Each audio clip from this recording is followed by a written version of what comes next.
Hello, and welcome to the Being Human podcast, where we explore what it means to be human, physically, mentally, and spiritually.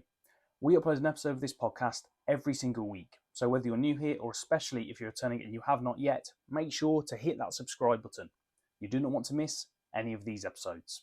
On this episode of the podcast, I sat down with Hans Amato. Hans is becoming a savant in the online health space when it comes to not just testosterone optimization, but in particular DHT optimization. Hans is really putting a big emphasis and bringing a lot of attention at the moment to DHT and not just its androgenic effects physically, but the effects that DHT has on men's aura, how it affects them mentally, emotionally, spiritually even, their willingness to take risk and compete, aggression, all of these things. And this conversation was all about that. We went into testosterone as a whole, but really zoned in on DHT, how you can DHT aura max, and how you can become your most aggressive and confident but calm self as a man. So I hope you enjoy this conversation. If you do, make sure to give this video a thumbs up, drop a comment below, share it around on social media, and hit that subscribe button too.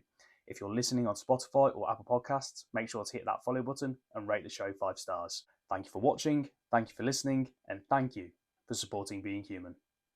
The Being Human podcast is brought to you by Mr. Bassett's Grapplers Coffee and Mr. Bassett's Grappler Soap. Mr. Bassett's brings you quality, natural goods that are going to nourish you, not harm you. Grappler Soap is the soap to use if you're a combat sports athlete to fight off those skin infections, keep them at bay, and stay smelling fresh for your training partners. And Grappler's Coffee is the coffee to get you caffeinated so you can continue to wrist lock, punch choke, and oil check your training partners into oblivion. All you need to do to pick up these goods is to head to mrbassets.com and use the code WAG10 to get 10% off your order.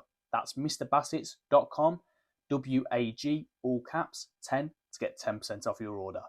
The Being Human podcast is brought to you by Rome Protein Bars. These are fantastic. I'm not a fan of protein bars. You know me, I love to eat real whole foods, but Rome Protein Bars are just that. These are grass-fed beef bars.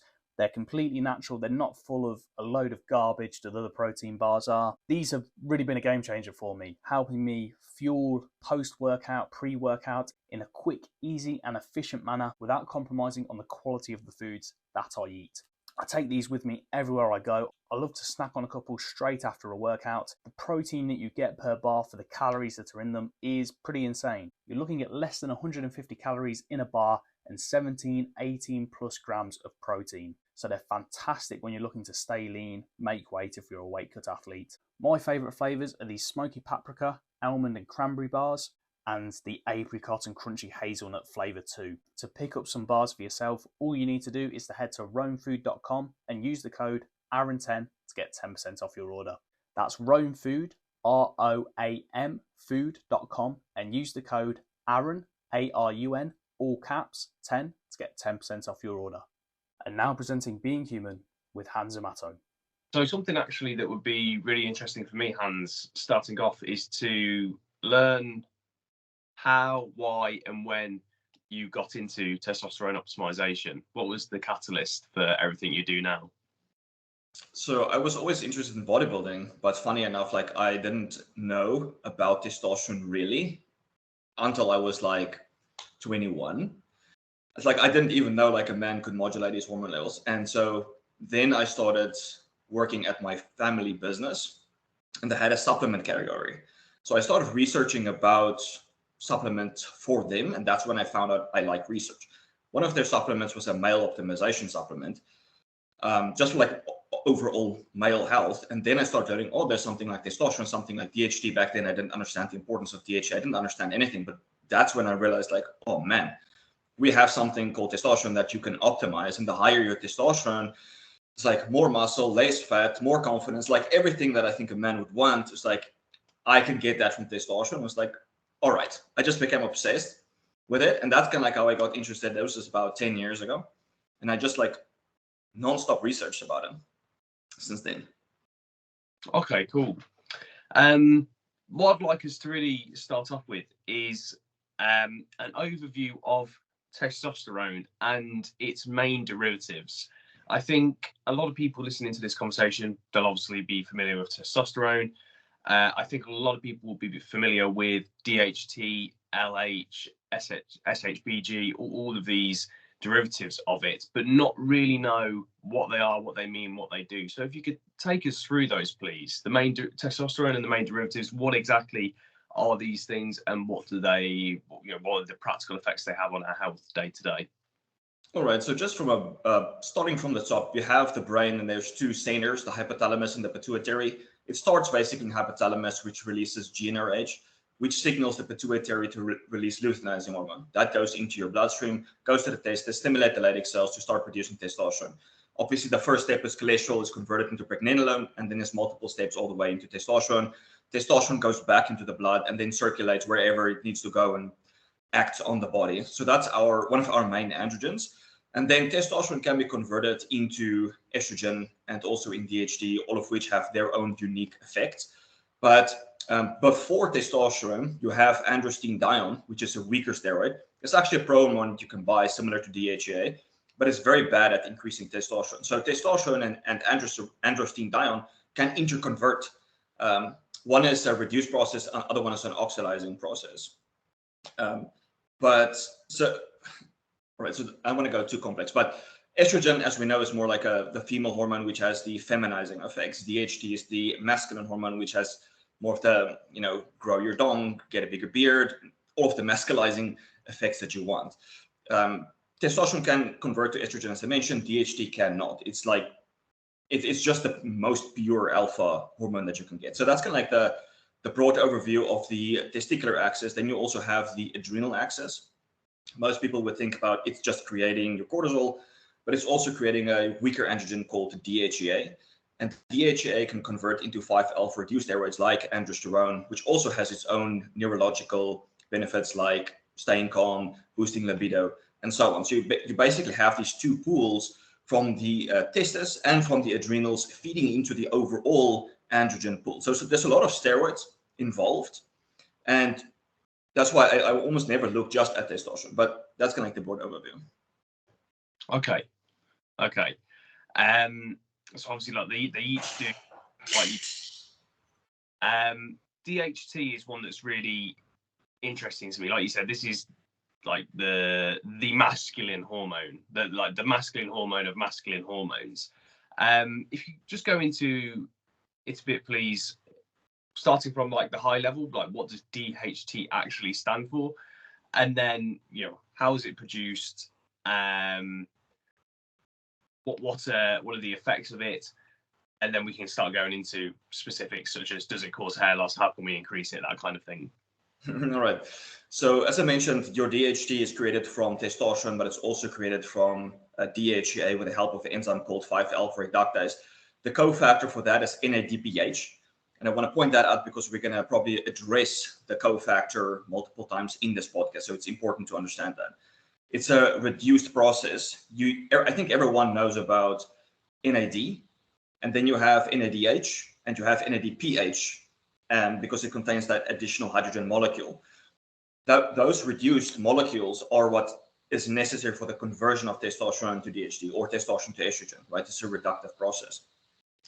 Then you have as I mentioned, like it gets relatively complex because you have DHT can convert it to many metabolites and DHA as well. So you have like this androgen pool overall. But DHT is just the most potent, but you have a lot of other steroids as well in the pool.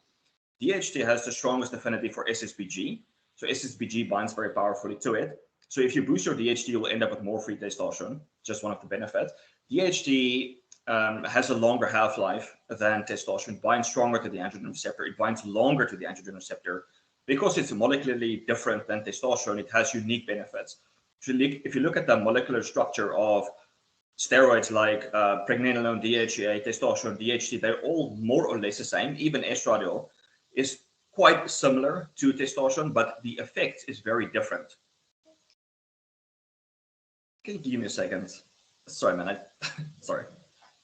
It's okay.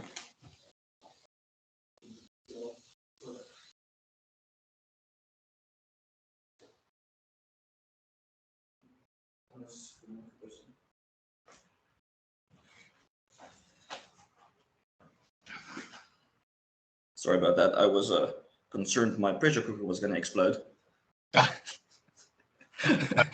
What have we got in there? What's cooking?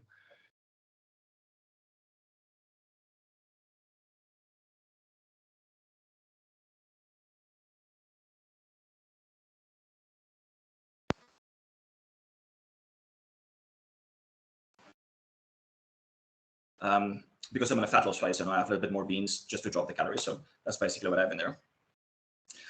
But all right. So back to DHT.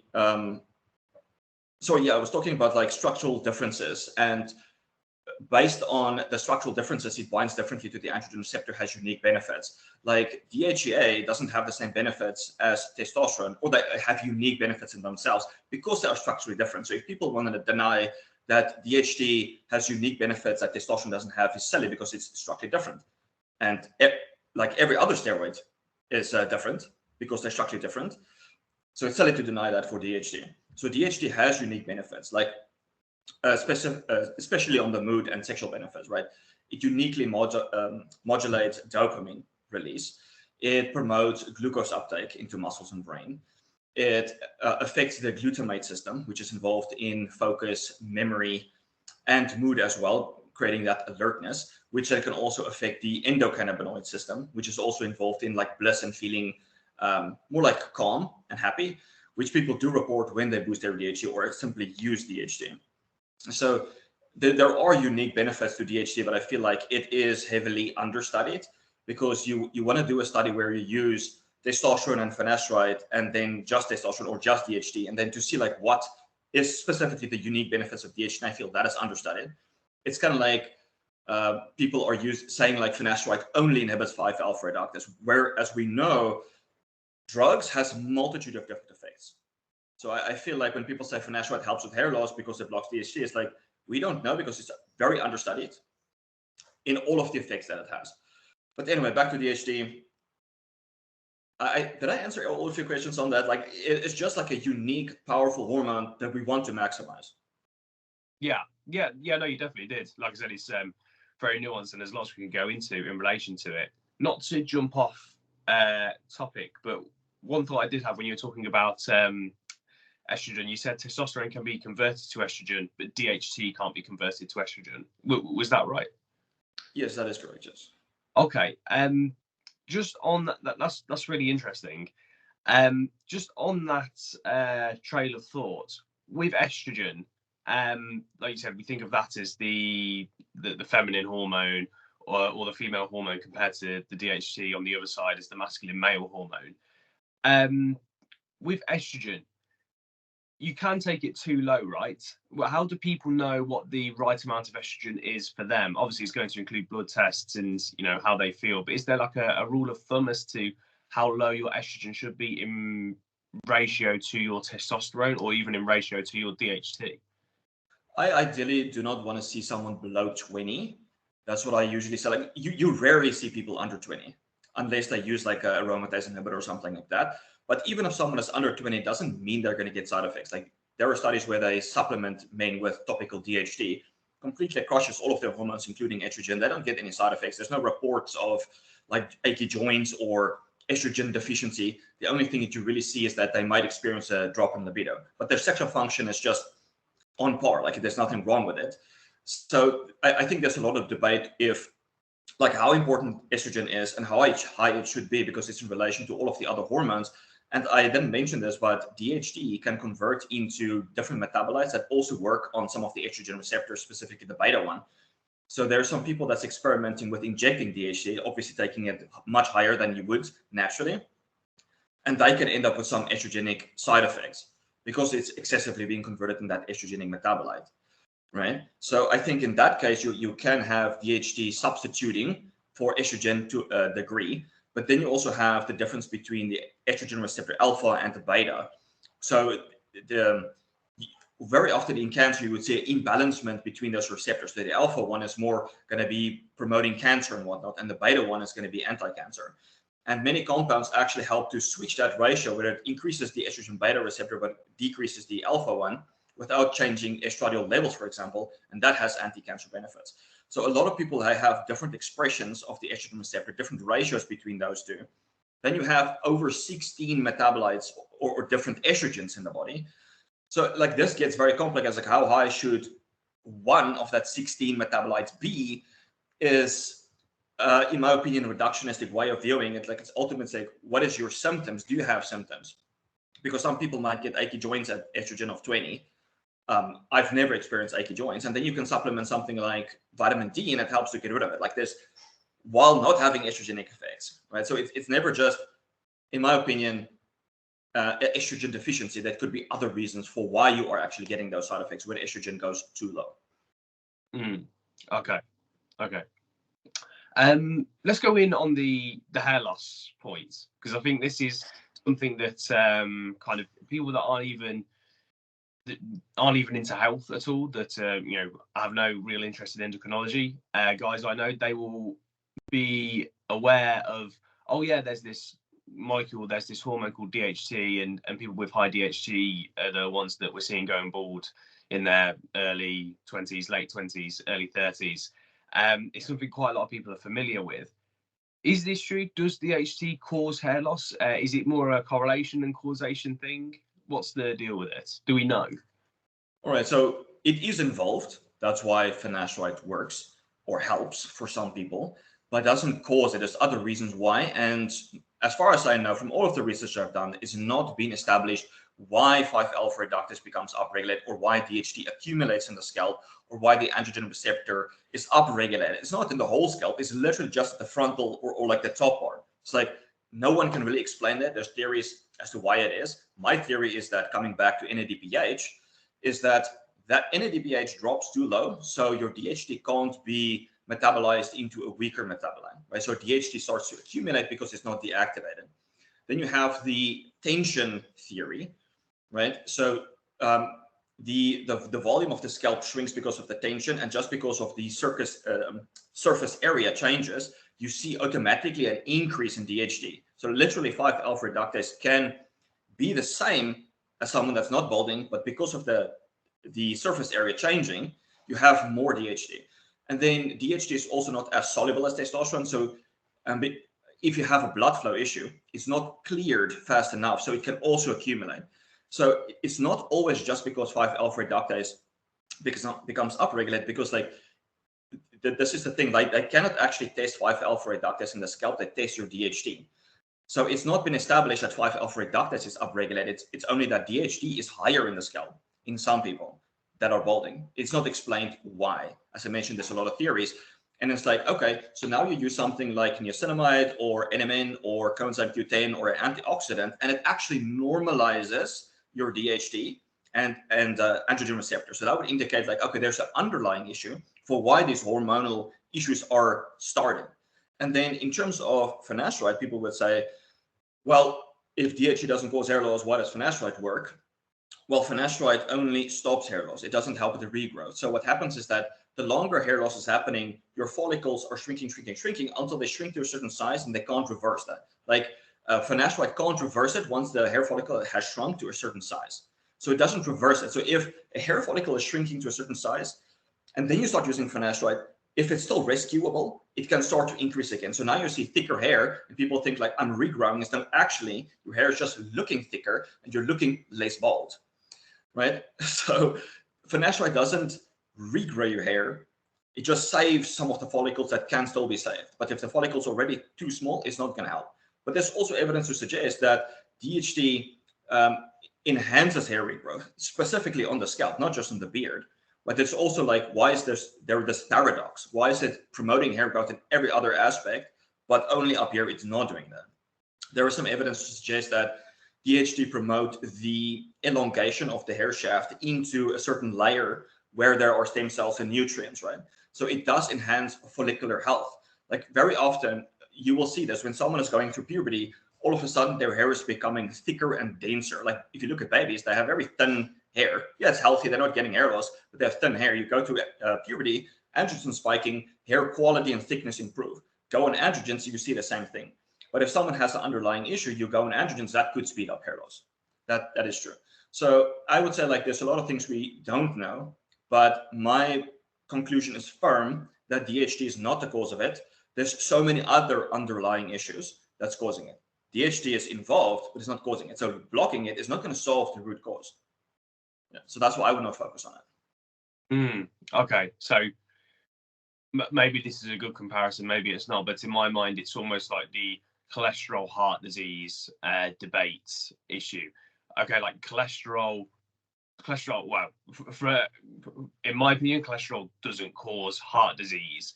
In terms of like the root cause, the root causation, it can be involved in it because of a number of other factors, inflammation coming from other sources, of inflammatory markers being high in the body, and this seems like it can case here that DHT can be involved, and because of that can cause hair loss, but it's not going to be the root cause. It's because there's some other issues at play, whether it's blood flow or other underlying health issues, right? Yes. So one of my theories is that DHT is anti-inflammatory. It's there to help to crush the inflammation. So now you have mitochondrial dysfunction in the scalp, in the hair follicle, that's producing oxidative stress. We know that one of the free radicals called hydrogen peroxide upregulates 5-alpha reductase. So now you block 5-alpha reductase, but you still have this elevated free radical that's still going to cause issues. So my theory is that DHT is there to help to bring down the inflammation, and perhaps balding is a defense mechanism. It's like, man, I crushed the inflammation, but now you don't have hair. And it's like, okay, well, I saved your life, okay, right? So like, this is another example where, I don't know if you've seen the study or someone talk about it, but Cialis have been shown to lower DHT. But in the context of the study, it was they exercised, which spiked hydrogen peroxide, and that increased DHT. And then using Cialis prevented the increase in DHT from exercise. So Cialis didn't lower 5-alpha reductase with DHT. It acted as an antioxidant, so DHT didn't have to go up as a compensation mechanism. So I still feel like DHT is a compensation mechanism to rescue whatever's going on there. Like we see this in periodontal disease. This is actually a good example. Periodontal is like inflammation in the mouth and like the gums, right? Like a gum disease.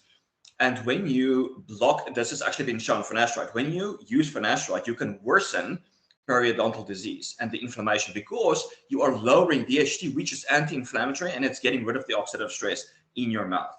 So the same thing happens with the scalp. So if you use something like minocycline,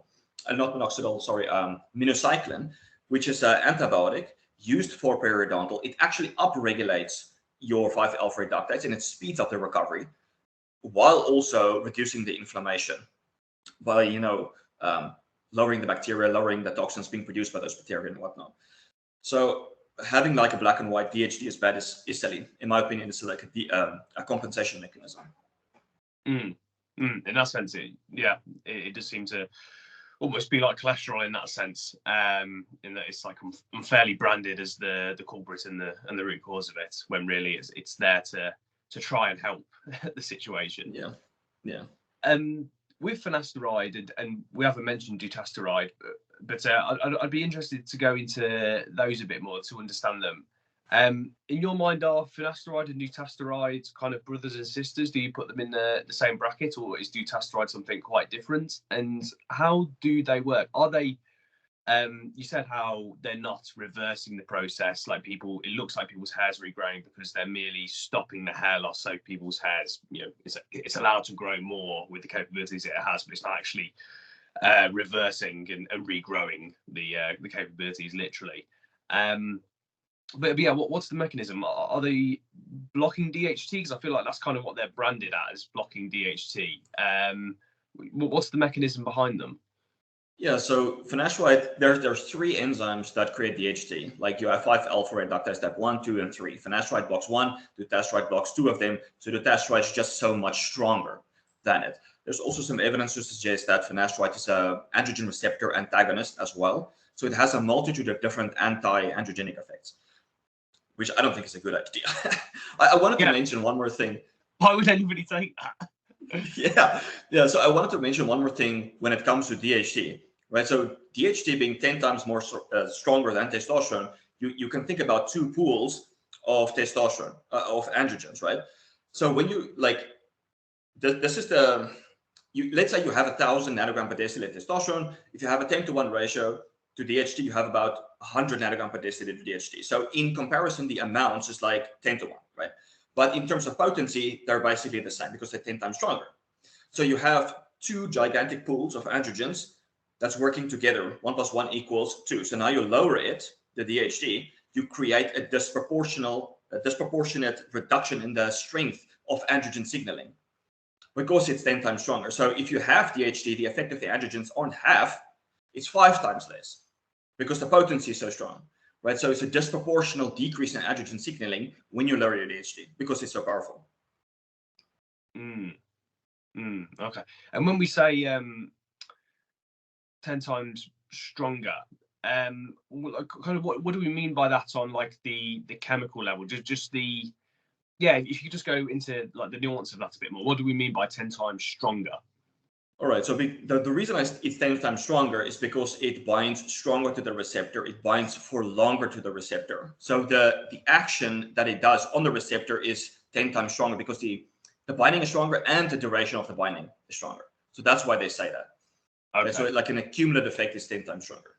Right, so it's just kind of almost like more efficient at what it does. Right, okay. And let's move into kind of the DHT versus testosterone area, because that's what we've kind of strayed into. Testosterone, DHT, we talk about them, we've got these two big pools, 10-to-1 ratio, 10 times more testosterone, but DHT is 10 times more potent, so they're basically kind of equal. Are they servicing the same roles in our body and consequently in our lives? Like, are they both making us stronger? Are they both, making us fertile? Like contributing towards our sex drive? Are they both kind of equal players and do the same thing in that regard? Or do they differ in places in terms of their roles? And if so, where are those differences? All right, so when you look at studies, let me preface this with saying is that when you use finasteride at a 1 milligram, let's say you drop your serum, your blood DHT by 80%, 70 to 80%, which is a big drop. But if you look at scalp DHT, maybe that's only decreased by 40, 50, maybe 60%. So the scalp drop in DHT is significantly less than in the blood. And it's the same thing in the penis, for example. So people would say like, hey, I'm not getting any side effects from finasteride, even though my DHT is low, but do you know your brain or penile DHT levels? You don't without an autopsy, but they have done these studies in animals. So this is my main hypothesis why some people don't get side effects from finasteride, because it doesn't drop the tissue levels of DHT low enough for them to cause the side effects. So the people that do get the side effects are the ones that get a disproportionate decrease in DHT in those tissue and or are already resistant to their androgens, or they just need more, right? So you also want to look at the androgen receptor and how sensitive the receptor is to your androgens. So, sorry, I got distracted there. So in terms of the unique effect, when you like animals is a good model for this, because when you use finasteride, you can easily see how DHT is dropping in different tissues and then what kind of side effects it's causing. Like if you don't have enough androgens in your penile, you're going to get fibrosis. So your penile consists of the smooth muscle, a little bit of connective tissue, and a lot of blood vessels. Your androgens convert stem cells into the smooth muscle, so your penile can actually work. When your DHT is low and your estrogen goes up, but this is what happens when you take finasteride, it converts those stem cells into fatty tissue. You don't want fatty tissue in your penile. It's going to make it not work. So you have more collagen tissue. It can't expand the way it should. And then you have more fat tissue contributing to ED. So different people are differently sensitive to this. So this is just a simple explanation of what's going down on the sexual department. In terms of brain, it gets a lot more complicated because there's a lot more that's involved in libido and mood, right? So coming back to NADPH, the cofactor, that NADPH is also used to create allopregnanolone. So there was an interesting study where they looked at finasteride in the brain. So one of the 5-alpha reduced steroids is called allopregnanolone. Allopregnanolone enhances the GABA signaling in the brain, helping you to stay calm. So people's argument is like, man, since I've been using finasteride, I've been feeling calm. Like I've been feeling amazing. I don't need DHT. You're all wrong. But what they found is there's a paradoxical increase in the production of allopregnanolone when they use finasteride. So my hypothesis is that when you inhibit 5-alpha reductase, now you have more NADPH because it's not being used, the cofactor is not being used for 5-alpha reductase, it can now be used to create something like allopregnanolone. Right, so it does get complicated. You don't know what's going on in the brain. You can't test it in the blood. You need to know what's going on in the brain. So it doesn't discredit that DHT is involved with this. Another example is the testosterone increases dopamine, but in animals it's been shown that it's dependent on DHT. Right, if you use finasteride and lower your DHT, the dopamine response is inhibited. But some people would say, like, my motivation and drive is not lower since using finasteride. It's like, well, you don't know how much your brain DHT has actually dropped, and how effectively your body is creating dopamine, for example. Like, maybe the enzymes that's producing it is upregulated, maybe the enzymes that's breaking it down is dysregulated or decreased. You don't know the compensation mechanisms that's happening in the brain. So I don't like all of this subjective talk of like, well, I feel this way, because first of all, placebo is strong, and we don't know the compensation mechanisms that's happening. So it's really just a big ball of speculation that's going on. Yeah. I know that's something you're very keen on. Don't guess, test, because obviously, our intuition, our feelings tell us a great deal, but it doesn't tell us the mechanisms that are at play that are causing the result of how we feel. Like you said, the result of how we feel could be in relation to our DHT levels in the brain, or it could be in spite of those, and it could be by virtue of other dopamine pathways. Again, with DHT and testosterone, I've said to athletes, not even just athletes, people that know a bit about endocrinology and that are really into the gym, about like, I've heard certain substances inhibit DHT, and some people have said to me, "Oh, that's good. I want to inhibit DHT because that means it has like a pro-anabolic effect. Because if I'm inhibiting DHT, then less of my testosterone is going to be bound up in creating androgens, and it's going to be basically freed up for my athletic performance." Talk to me about that. Is that true? Do we want to look at it that way? What is the impact of DHT on athletic performance versus testosterone on athletic performance? All right. So when you look at humans and they use finasteride, you don't typically see that they are losing muscle or losing strength, or that they get a decrease in athletic performance. You will see a slight drop in explosive power. That's one thing you will notice. But in all of the other stuff, you don't really see it. But again, there's a lot of inter-individual differences when it comes to how you respond, because you can't discredit the guys that were using finasteride and started experiencing muscle loss, increasing fat mass, and just losing strength in general, because everyone is different in how they respond. So when you look at the study, and this is the average, like how did everyone respond? Because this one guy gained muscle, this guy lost muscle, but the average is like nothing happened, right? So how do you know which guy you are? So also, DHT is a very potent, SSBG binds to DHT very strongly. So the higher you increase your DHT, technically, the more free testosterone you will have, because it's not going to bind, the SSBG is not binding to the testosterone. So now you inhibit your DHT, there's more SSBG that's then going to bind to your testosterone. Obviously, there's going to be a little bit more testosterone because it's not going to be converted into DHT, and some of that testosterone could convert into estrogen.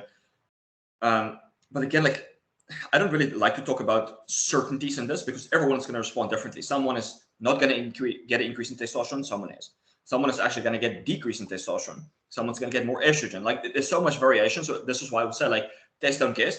But what makes it even more complicated is there's a difference between like your tissue levels and the blood levels. So even if you do test and see, because this has been seen in post-finasteride syndrome, blood levels of testosterone, DHT is hunky-dory. The cerebrospinal fluid, low, tanked, completely dropped, no DHT.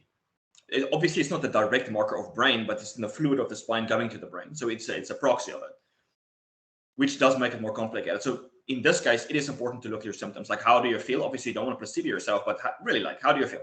Like, you have to be honest with yourself. Yeah. No, I think that's really good to hear, because oftentimes people look at mechanisms and go, "Oh yes, like this is the effect it causes," or they'll look at studies and they'll say, "Oh well, this is what the study says," when realistically, like the tagline of the study is the average of all the participants in it, and some of them, like you said, are gonna, they increase their DHT and their athletic performance went through the roof, or like maybe some people increased their DHT and like they noted or inhibited their DHT and it had a big effect on their explosive power, and other people it didn't have an effect at all. So yeah, it's obviously, like you said, test, don't guess, and also as well be conscious of how you're feeling. Like at the end of the day, if you're feeling great, don't then like change your protocol just because some study said that you should be inhibiting DHT to increase athletic performance or vice versa. Let's go into that's really interesting what you said about like the kind of the area that they did notice an impact was explosive power. That when people inhibited DHT, maybe strength didn't change as much, the amount people could train didn't change as much, but explosive power did. Do you have any kind of hypothesis as to why that is? Obviously, we keep talking about DHT being like the male hormone. I mean, like bro sciencing it. When we think of like explosive power, that's like kind of like the peak masculine activity that everyone thinks of. Things like sprinting, like picking up a heavy object and throwing it, big, powerful, high central nervous system movements. Yeah, do you have any more thoughts on that? Yeah, so my main thing is like, first of all, DHT powerfully increases dopamine, which affects the nervous system. It increases acetylcholine, which is also involved in muscle contraction. But anything that's gonna like really make the nervous system work the way it should, like increasing ATP levels, making sure your mitochondria is on point, is gonna make you more explosive. Like if someone is training too much and you look at their HRV or this other device, I don't think a lot of people are familiar with this, but it's the Omega Wave. They test the DC potential. It's like a way to test how ready your nervous system is. An easy test, a free test that you can do is if you tap the table with your hand and you see how many taps you can get per minute.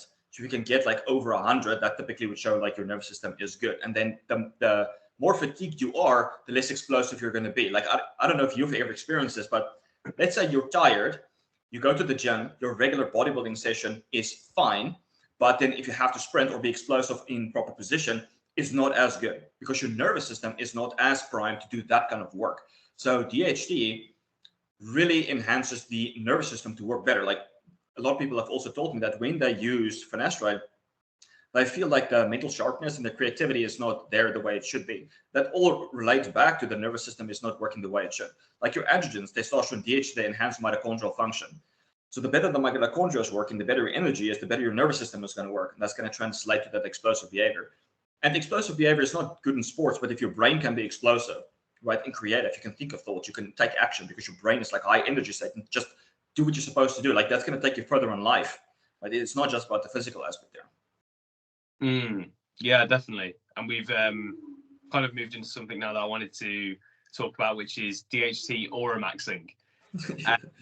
And I think this is really like important for people to acknowledge and understand, and it's something I talk about all the time when it comes to every facet of health and the human experience. Like people, kind of think of, oh, I have my physical health, then I have my mental health, and depending on whether you identify yourself as somebody that's like religious or spiritually inclined, I have my spiritual health. And I always kind of say like, I'm a very religious and spiritual person, so I call it like spiritual. But spiritual health and emotional health to me are kind of interchangeable. We're talking about like that feeling we get in our gut, like what makes our heart move, those kind of things. Like, and we think of them as like separate, or like on, we can think of it as a triangle, but really it's all one. It's all interconnected, and they don't just play off each other. They have such a direct relationship and response to one another, and that's really exhibited in the whole DHT discussion. DHT being the masculine hormone, I think what a lot of people don't realize, which you're doing a great job of helping people realize and educate them on, is the psychological, the emotional, just the kind of personality and therefore existential, experiential impacts that DHT has on people. The amount of DHT you have, increasing your DHT or inhibiting it, it's not just going to play a physical role in your health, it can really dramatically change who you are as a person, right? If you could go into that a bit more, please, Hans, and you kind of already touched on it and alluded to it there, but yeah, if you could riff on that for me, please. Yeah, so I got very interested in like the vibes and the aura that someone is creating and giving, and it's heavily influenced by your hormones. Like you will see this where a young individual will have a better, stronger presence slash aura than someone that's old. Like you will see, like if you go into a crowded place, there's some people that's just invisible to you. Like someone will point out, like, did you see that guy? And I was like, no. Yeah, because he's invisible. You don't even see him because his aura is so low. Like this is typically with someone that's in a more compromised, ill state. They become invisible. You don't see them. It's low energy. So you're back to the younger individuals. It's like just because you're young and high energy doesn't mean you're going to have the right aura. That is then also heavily influenced by your androgens. Like if you look at a bodybuilder versus an athlete, right? Who has the strongest aura? Yes, like a bodybuilder, you see him, he's huge, he's maybe intimidating. But when it comes to the athlete, he's also muscular, but explosive, strong, certain, right? He creates a bigger, stronger aura. Like the people with the strongest aura and vibes are the one that's like the most explosive, like mentally sharp. They just say it, right? They're charismatic. It's like the high energy vibe aura that's being created, not in a childish way, not the kid like that's screaming and running all over the place, but it's your your DHT creates a calm, confident state that portrays an aura from you. So when you walk in a explosive, strong, certain way, right? So this is both the physical and the mental aspect. People part. Like I wrote a newsletter about this a while ago, and I want to bring up my wife again in this. She and her sister. So my wife is a higher androgen person than her sister. And when my wife is walking with her sister, so her sister is taller than my wife, right? So you would typically assume that people are more aware of taller people.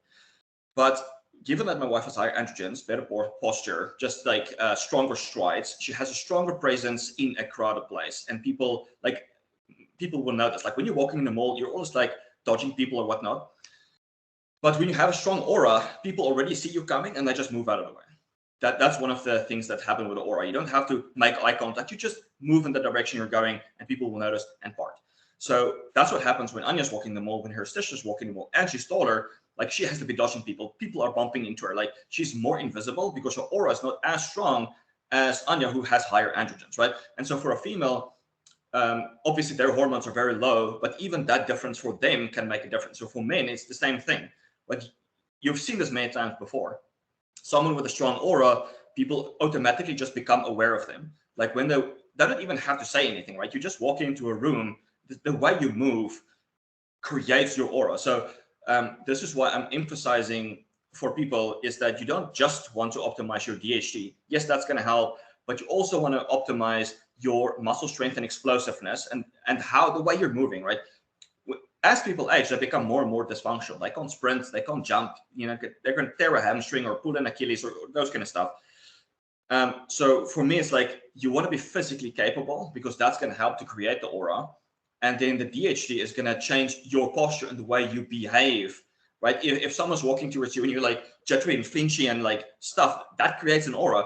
So DHT is making you calmer so that the way you respond to external stuff coming from the environment creates your aura. So if you're like a calm, centered person, you're moving with certainty, that creates aura. If you're flinching and dodgy and like shifty eyes, that creates a different aura. It's so subconscious. Like first impressions are made in like milliseconds and seconds, right? It's just made very quickly. And your hormones will change your aura, but your DHT will make you calmer and more certain, more confident, which will change your aura. But you have to combine the physical component or to be capable, which you are doing a really good job of. And then you optimize the androgens and they synergistically just create what I call the power aura. Yeah, no, this fascinates me. Sorry, and I think there's so much truth in everything you said there. What's interesting to me is the you talk about how increasing your DHT is going to bring a calmness about you. It's I don't know about counterintuitive, but it's certainly counter to the stigma behind having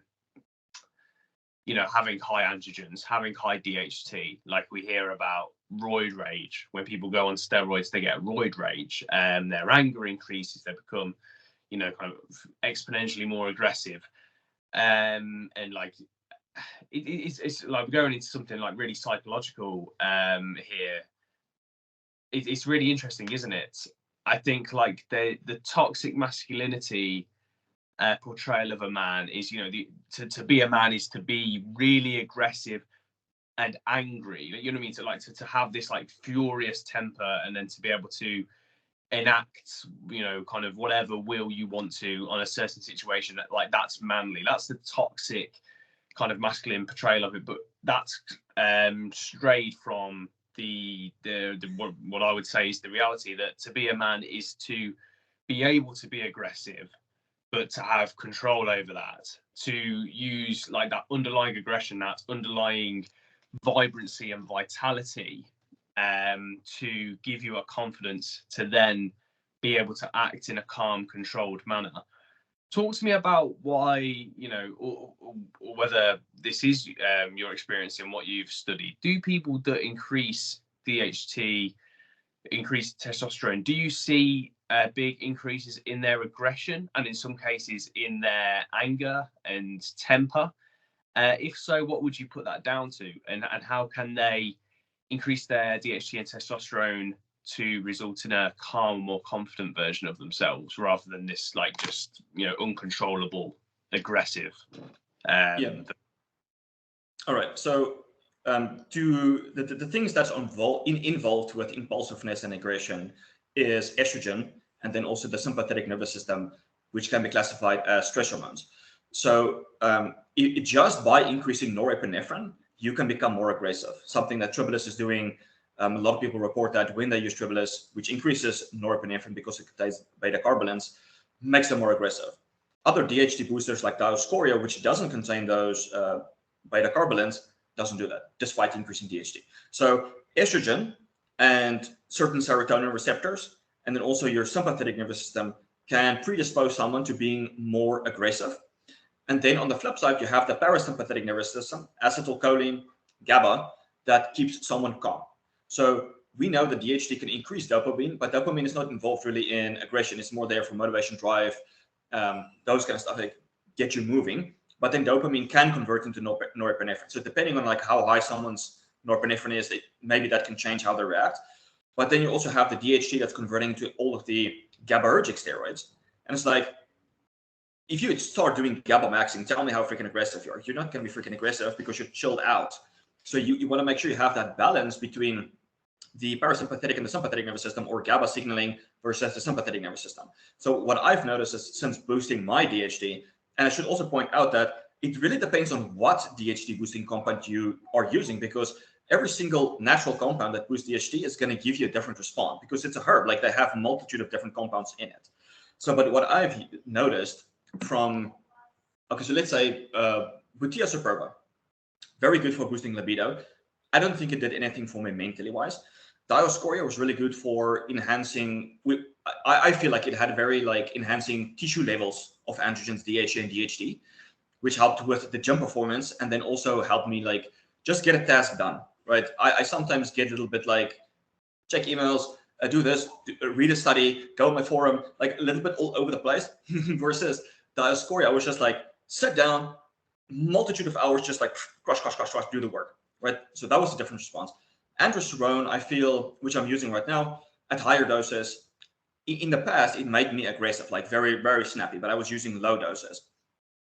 Now at higher doses, I was thinking like, man, I really hope I don't fly off the handle and like create a divorce or something like that. But like, it's very GABAergic for me. It's what I've noticed is that I'm much calmer during, I want to put this in a way that people can understand. Like, everyone has a disagreement in a relationship, and everyone escalates differently depending on them, right? What I've noticed is that I just stay calm. Like, the level of calmness during situations, whether it be on the road or struggling with technology, that you don't want to throw the phone against the wall. Like, you actually feel calm, right? So that's what I've noticed from DHT. Like, I feel more aggressive towards getting my life goals, but less aggressive towards breaking things and punching things, which I feel is an immature way of having aggression. There's a wrong kind of aggression and there's a right kind of aggression. You need to be aggressive, otherwise you're not going to get anywhere in life. If you have your goals, you have to aggressively pursue them. That's the right kind of masculinity. Like we shouldn't be shunning aggression. We need more aggression. It's just channeling that aggression in the right way. And if someone is more aggressive towards other people like Snappy, they probably just need more GABA and less sympathetic nervous system activation.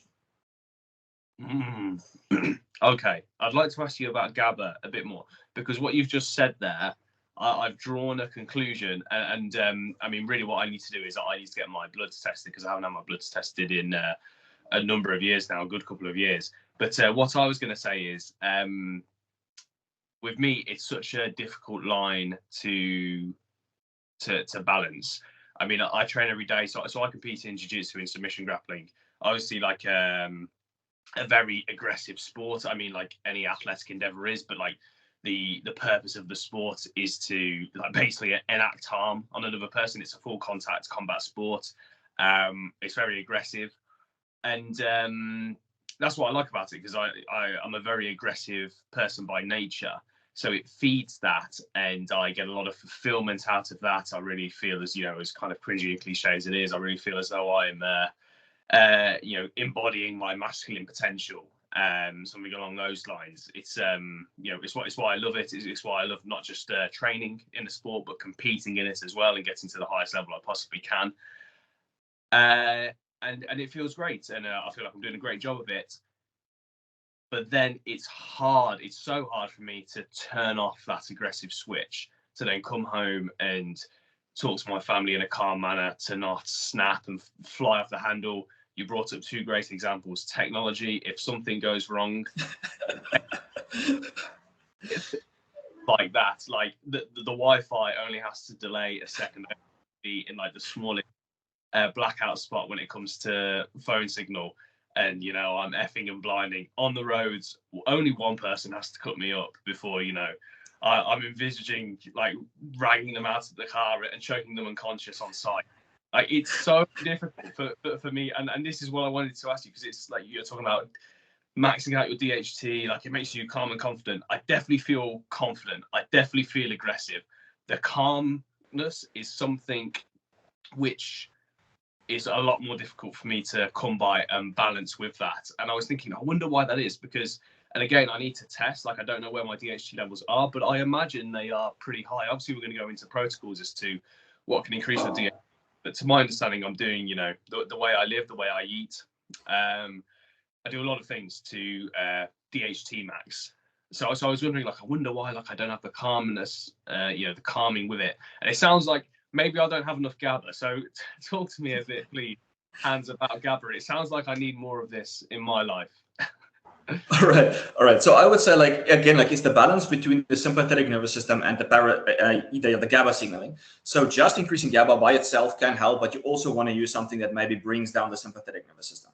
So one of my favorite compounds for doing that is augmentin. Augmentin also upregulates 5-alpha 5-alpha reductase in the brain, creating allopregnanolone, which sensitizes the GABA system. Like, it's just one of the best bring you calm thing that I've ever used. Like, it just chills you out. This is kind of on par with the androsterone that I'm currently using. So androsterone for me is nice. At the dose that I'm using, it's GABAergic. But I think for you, maybe you can play around with, see how androsterone feels. Like, I don't know if you're familiar with Idea Labs. No. All right, so Idea Labs is a company. They sell some of these hormones. They sell androsterone, and they also sell a I think it's a metabolite that can convert into allopregnanolone, but it also has strong GABAergic effects. Like, so DHEA converts into androsterone, then you have progesterone is converting more into like allopregnanolone. So the DHEA is more like I would say some of the aggression pathway, and then you have the allopregnanolone is more like of the calming, antidepressant, anti-anxiety, just keeping you calm pathway, like more of the GABA signaling. So you can play around with, like, how do you feel on andro, which is also GABAergic, but also like it's not going to take the aggression away, because you don't want to use something that's going to take your aggression away, because like you need the aggression to perform in your sport, right? You don't be chill like, oh man, I don't want to break your arm, or like you don't want to chill it out. Like you want that aggression. You just don't want to be taking it out on other stuff. So this is what I found with the androsterone is I am more aggressive towards my life goals, but I'm less aggressive towards other people. That I shouldn't be like that. And even like to technology, like staying calm where it's irrelevant to get aggro. That's what Andrew feels like it's helping me with. And obviously, you like people might maybe add in the comments like, man, you should go for therapy. And it's like, well, therapy is not really going to do much. Like you can really literally potentiate. Okay, so this is if you do go to therapy and you do have anger issues, they're probably going to prescribe an SSRI, right? That is going to be harmful to you, right? So if a doctor is going to do that, you can just do it yourself and use androsterone instead. That's going to potentiate the therapy. Like I've gone through many years of self-reflection, and ultimately, like the more I did what I did, people are leaving funky comments, people are cutting you off in traffic, like stuff is happening.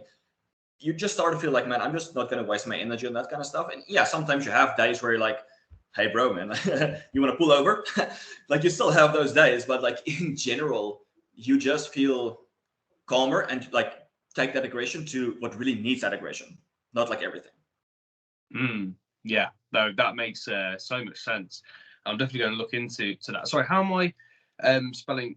You mentioned two compounds, the andros testosterone. I'm absolutely butchering the pronunciation. Break that down. All right, so it's androsterone. The company's name is IDEA, so like IDEA Labs DC.com. It might look a little bit shady, but I can send you links afterwards. Like it is a trustworthy website. He's not doing a good job with like his website though, but just to maybe touch up a little bit more on the GABA system that you asked about. You don't have to maximize DHT to touch on the GABA system. I just feel like if you optimize how the body is supposed to work with androgens and those pathways, you're just going to work better. So if you use something like lemon balm or theanine, it's like, yes, it will affect those systems, but it's not like optimizing how your body is supposed to work. If you give more andro, you're already giving something that your body has. If you use augmentin, that's an endogenous natural compound. It's just going to optimize how the body is working. So that's my approach. So I prefer to use compounds that naturally found in the body. That's just going to modulate your systems in a specific way, because everyone's genetics is different, right? If someone is predisposed to aggressions because like the sympathetic nervous system is just more upregulated than other people. It's just one of those things. Yeah, no, it's really interesting. Again, like the interplay between like physically who you are from a genetic standpoint, you know, from an epigenetic standpoint, and then like the effects that has on your your personality. And one thing I think is worth me saying, the most calm period in my life, the least aggressive, least angry period in my life was a period of time where I underwent what I would call like a real spiritual revolution. I made lots of positive changes in my life, and you know, I was really delving into philosophies like Stoicism that were really helping. But one thing that I was doing alongside that, and I wasn't doing it for this purpose, but it definitely had this effect, was I went vegan for 6 months. Yeah, I went vegan for 6 months, and then I slowly started incorporating meat and other animal products, proteins and fats back into my diet for no reason other than I just enjoyed eating them. I went vegan for, you know, like animal welfare reasons. I'm a massive animal lover, and I wanted to be ethical from that standpoint. I just didn't want to eat factory farmed meat anymore. I didn't want to contribute to the harm of animals in that way. So that was my motivation for it. It wasn't really health related, although I did buy into the propaganda of, oh, like, this is going to be beneficial for my health too. And I felt fine on it. It's not like I really felt like down or like I had a big decrease in vitality. I was still training loads at that point. But looking back, I was in such a calm and peaceful place.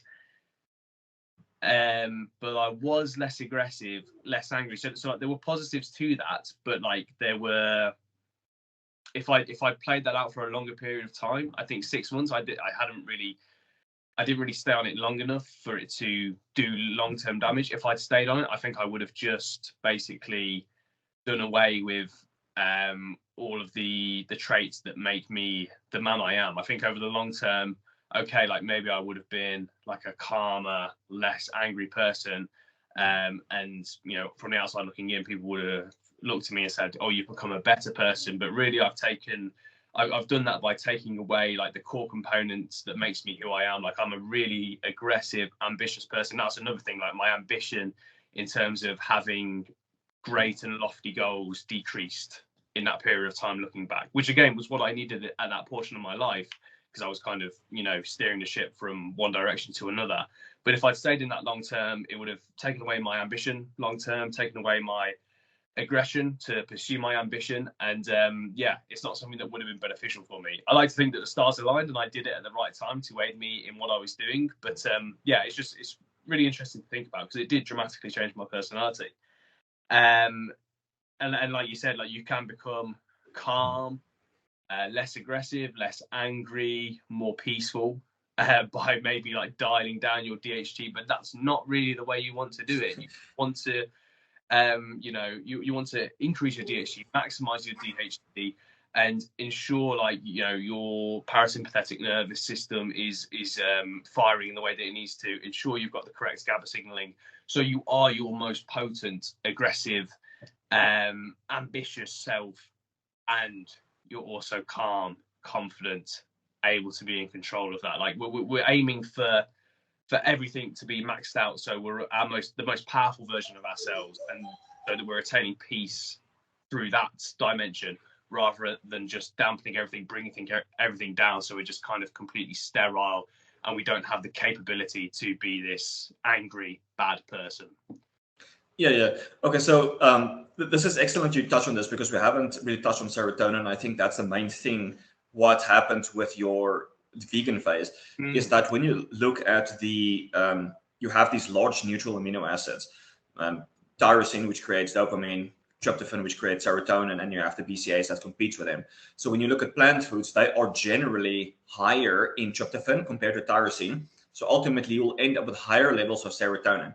And serotonin is one of those compounds that makes you feel very content, which in my opinion is not good, because it makes you feel like I have enough in life, which maybe is exactly what some people need, but it is going to take your libido away. It is going to take your drive away. It's going to take that ambition away, which is why I prefer not to really mess with the serotonin aspect of things. I would rather just activate the GABA system, because like, if you drink alcohol, you don't lose your ambition per se.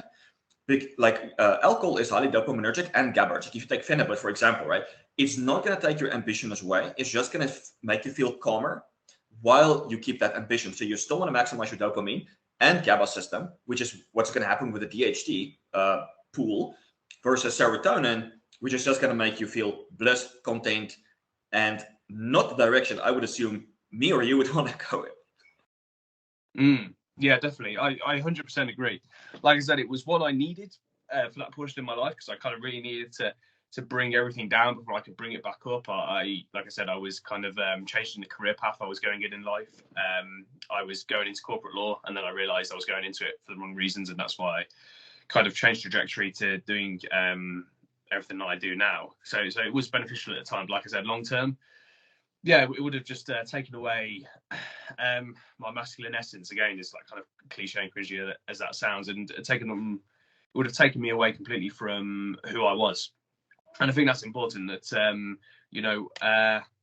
testosterone optimization, any practice to do with our health, it should be in service of making us the best version of ourselves, not making us the best version under someone else's definition, under this doctor's definition, under this psychiatrist's definition of who we should be, of anyone else. You shouldn't be seeking to make us any archetype other than like the best, most powerful version of ourselves. I think that should be the end goal of any health practice, whether it's on the supplementation side, nutrition side, training side of things. Where did I want to go next? I had a thought, which I've completely lost. Sorry, yeah, just we have already talked about it, but just to kind of dig into it a bit, GABA signaling. How can we? What's the kind of like the best practices we can do? The supplements we can take to ensure our GABA is in the place it needs to be. Well, first of all, I would just make sure that your testosterone is high, your DHT is high, and all the cofactors involved in that is optimal. And things like zinc and magnesium, obviously, like you want to make sure all your nutrients are in place, and then your oxidative stress is low as possible, because oxidative stress is going to inflame the nervous system, and that can easily put someone in an excitotoxic state. And then your brain is like in this overly stimulated, which can also contribute to aggression. So you just want to like improve your overall health. Like that's the foundation. All of the nutrients, as little oxidative stress as possible, focusing on the gut. Like there's a lot of probiotics or beneficial bacteria in the gut that produces GABA. That GABA doesn't necessarily cross the blood-brain barrier, but it can still activate the vagus nerve and still calm you out. Like if you take oral GABA, it is going to have an effect, right?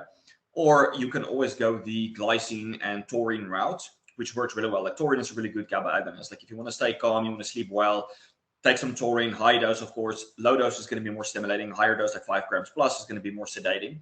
Not sedating in the sense like I just want to sleep on the couch.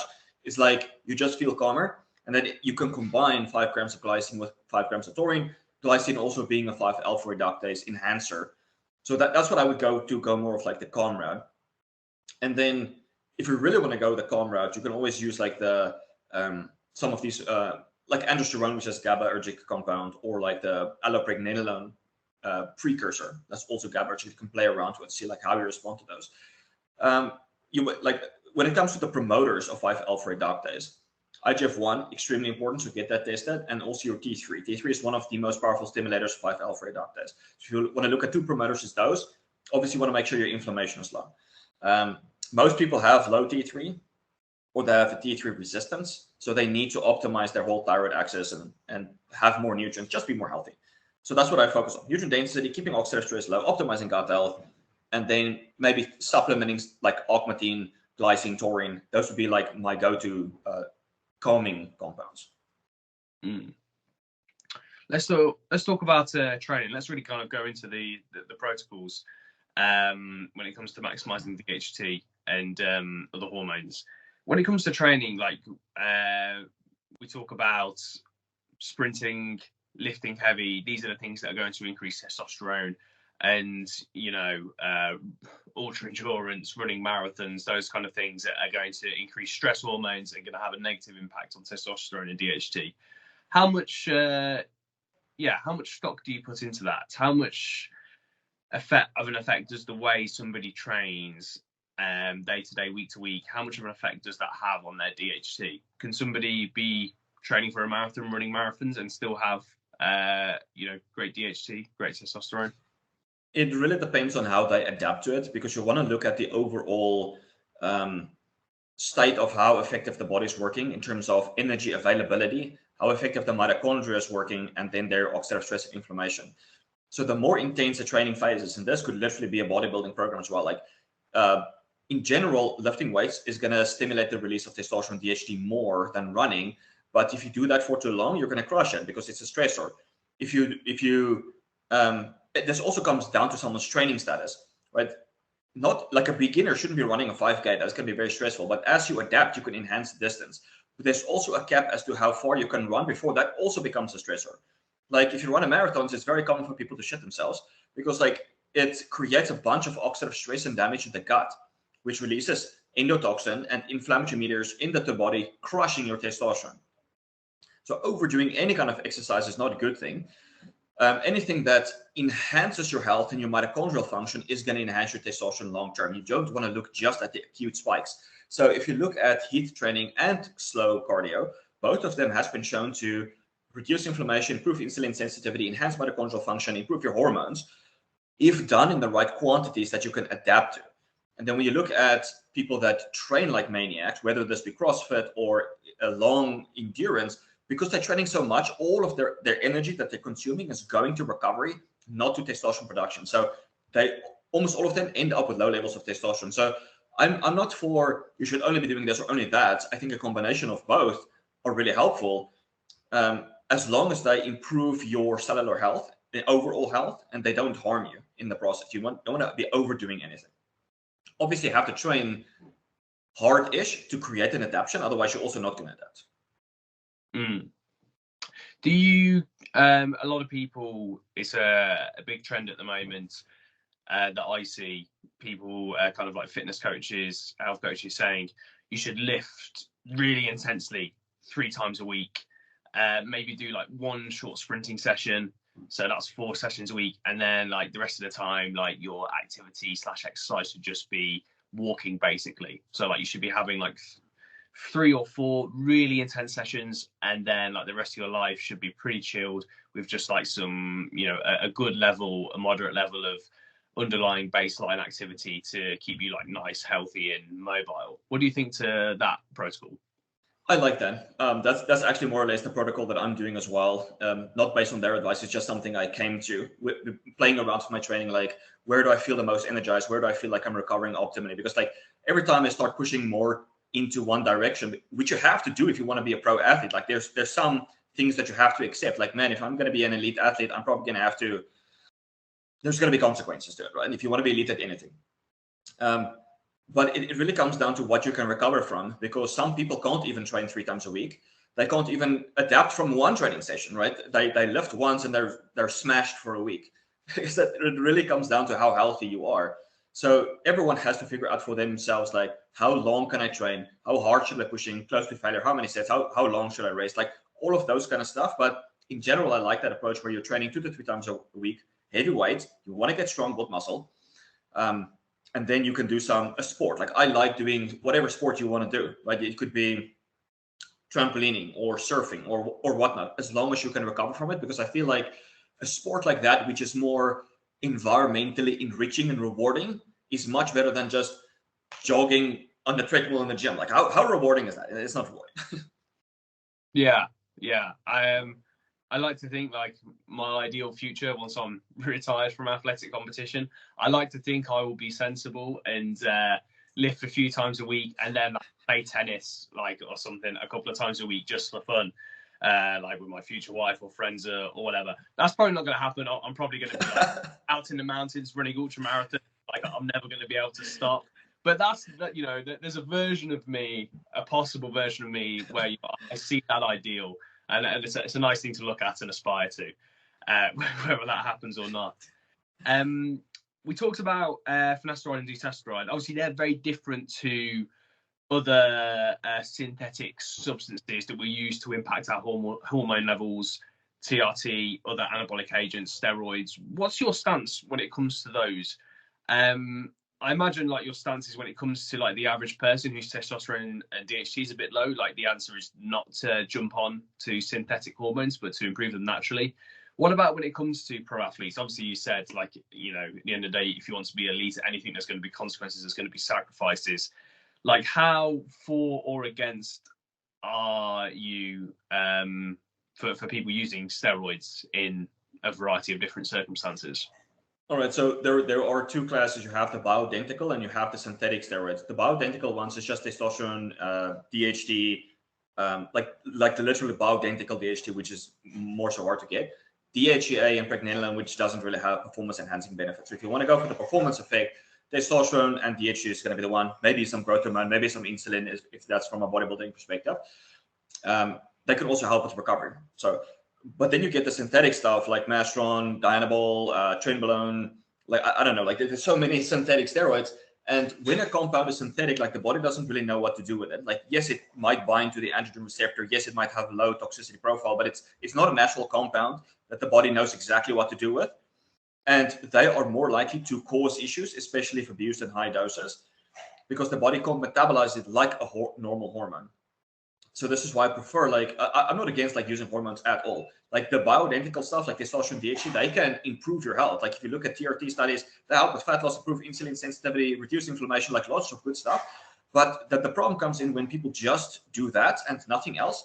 Like I've seen it so many times, people jump on TRT, notice absolutely nothing. It's like, well, bro, did you like optimize your diet? Did you optimize your gut health? Did you focus on sleep, lifestyle, like all of this other stuff? Because if you have oxidative stress and inflammation, you have nutritional deficiencies, your androgen receptor is not going to work. You're going to be more resistant to it. And you want to optimize how the body is working, your mitochondria is working so that the signaling of the hormone is there when you use it, right? So I have this whole concept of enhanced natty, which is, first of all, you want to make sure you optimize how the body is supposed to work, vitamins, minerals, coenzyme Q10, carnitine, like all of the stuff that the body actually needs, that's actually essential. And then you can throw on some bioidentical hormones that the body knows what to do, that's going to take you to an enhanced level in a safe way. And then obviously you want to do blood tests to make sure you are healthy. You're not causing, hemochromatosis or liver damage and stuff like that, which is unlikely with the bioidentical stuff. So I'm not opposed to going on the TRT and those kind of stuff. Some people have those goals. They want to be not natty, and there is a safe way of doing it.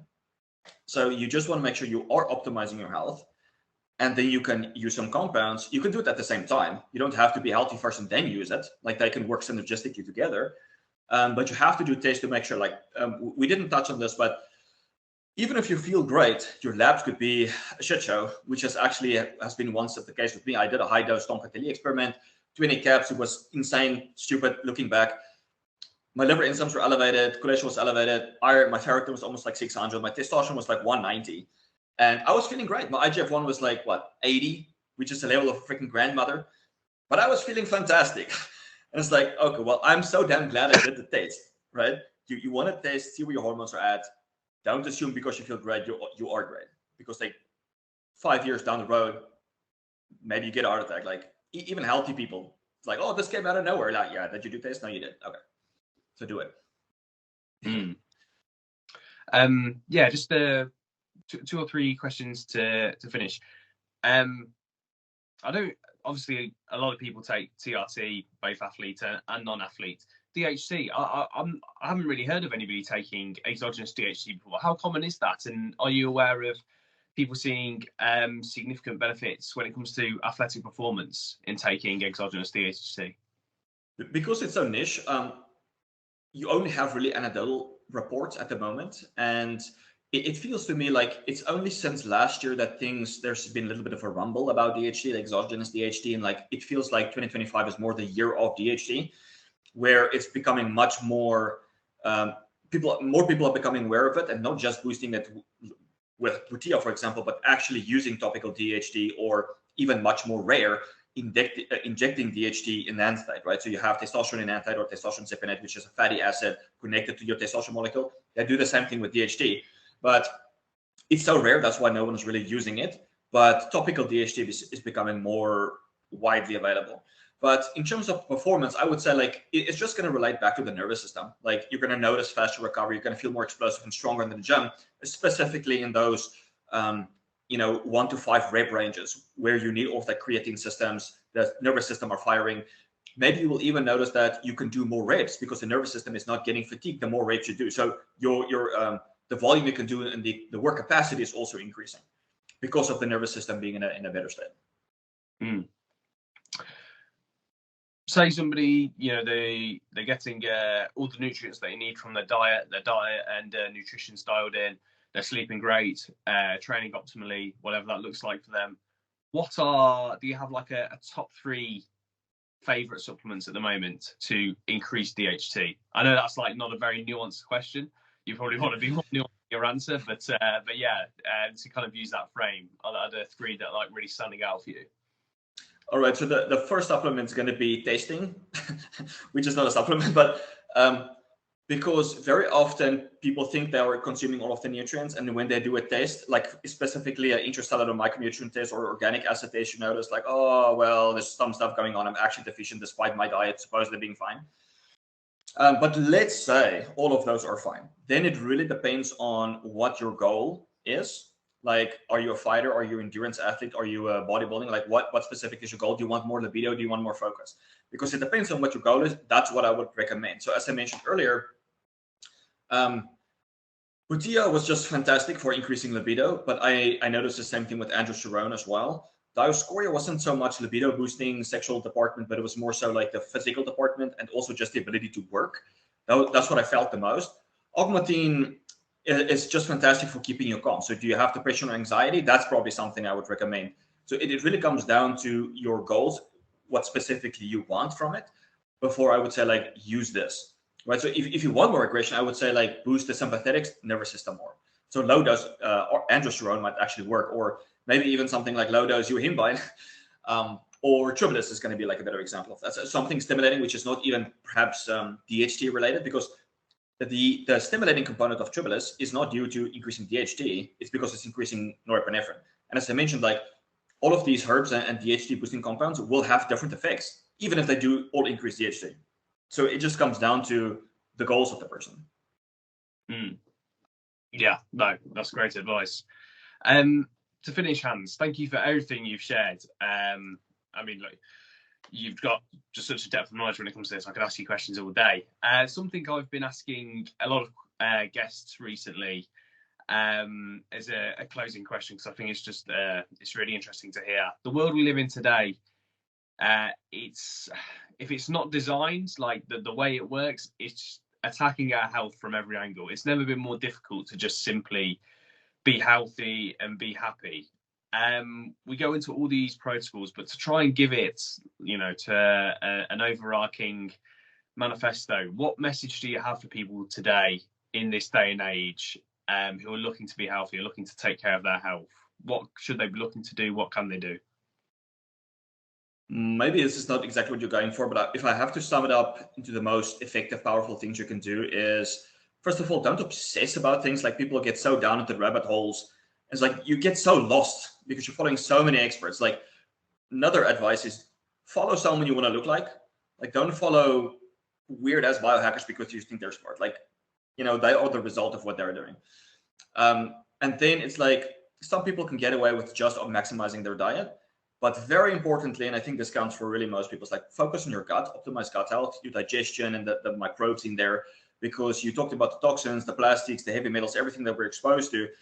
Your gut bacteria is one of the primary defenses in the body.